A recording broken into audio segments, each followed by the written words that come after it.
Well, this is a glass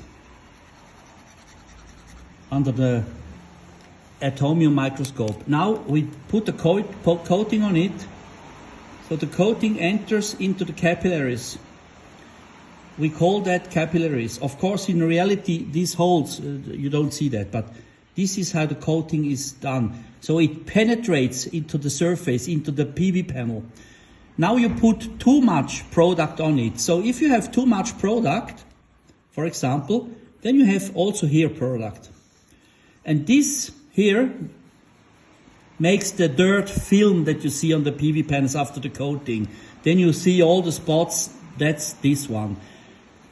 This coating is too much, it's excess of coating and did not enter into capillaries because it was too much. So now when the rain is arriving, this coating here, that is washed away by the rain. So absolutely, this is how technically it works. So don't worry about it.